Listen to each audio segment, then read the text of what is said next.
Hello everyone, আমার আরেকটা ছোট্ট মিনি ব্লগে তোমাদের সকলকে স্বাগত জানাই। আশা করি তোমরা সকলেই খুব ভালো আছো।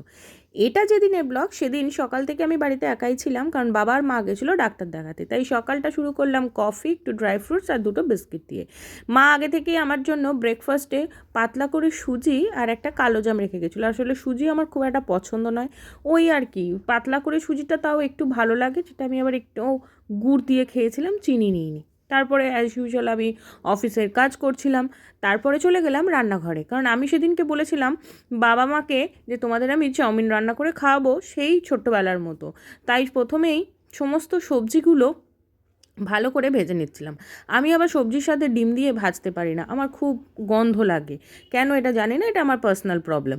সেই জন্য আমি অন্য একদিকে ডিমটা ভুজিয়া করে নিচ্ছিলাম, আর আরেক দিকে সুন্দর করে সবজিগুলো সব ফ্রাই করে নিয়েছিলাম, ও সাথে বাদামও দিয়েছিলাম। তারপরে যখন সবজি ফ্রাই হয়ে এসেছিলো, তারপরে আমি সেই ডিমটা অ্যাড করে দিয়েছিলাম, সেটাকে ভালো করে মশলার সাথে মিশিয়ে চাউমিন দিয়ে সুন্দর করে রেডি করে নিয়েছিলাম। এই যে আমার চাউমিনের ফাইনাল লুক।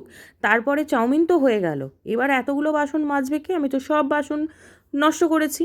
সেই জন্য আবার নিজেই সমস্ত বাসনপত্র মেজে একদম রান্নাঘর পরিষ্কার করে রেখেছিলাম, যাতে মা এসে বলতেই না পারে যে তুই রান্না করেছিস আর রান্নাঘর নষ্ট হয়ে গেছে। আমার আবার এগুলো একদম ভাল লাগে না, আমি একদম ফিটফাট করে রেখে দিই। তারপরে মারা যখন এলো, তখন আমি মাকে বললাম, দেখো এত সুন্দর আমি চাউমিন রেডি করে রেখেছি তোমাদের জন্য, তোমরা জাস্ট খেতে বসে যাও। আর মারা আসার সময় একদম হালকা সেঁকা পরোটা নিয়ে এসেছিলো, সাথে সয়াবিন আলুর তরকারি ছিল, আর আমার বানানো চাউমিন। সেদিনকে লাঞ্চটা তো এভাবেই কমপ্লিট হয়ে গেল। আর তারপরে হ্যাঁ, লাঞ্চ করে আর কি, অফিস তো কমপ্লিট করতে হবে, অফিস তো আর আমাকে ছুটি দেবে না। লাঞ্চ করে শীতের দুপুরে তাই ভাবলাম একটুখানি ছাদে ঘুরে আসি। ছাদে গিয়ে দেখলাম এই ফুলগুলো কি সুন্দর লাগছে, তাই একটু ঘুরে ফিরে এই ফুলগুলো দেখছিলাম। বেশ ভালোই লাগছে, এখন ছাদে বেশ ভালো ভালো ফুল হয়েছে। ছাদ থেকে নেমে এসে বেরোলাম একটু বাইরে। কিছু কেনাকাটা করার না থাকলে আমি এমনি এদিকে ওদিকে হাঁটতে বেরিয়ে পড়ি। হাঁটাহাঁটিটা আমার শরীরে কী কাজে লাগে আমি জানি না, তবে লোকজন দেখলে মনটাও বেশ ভালো লাগে।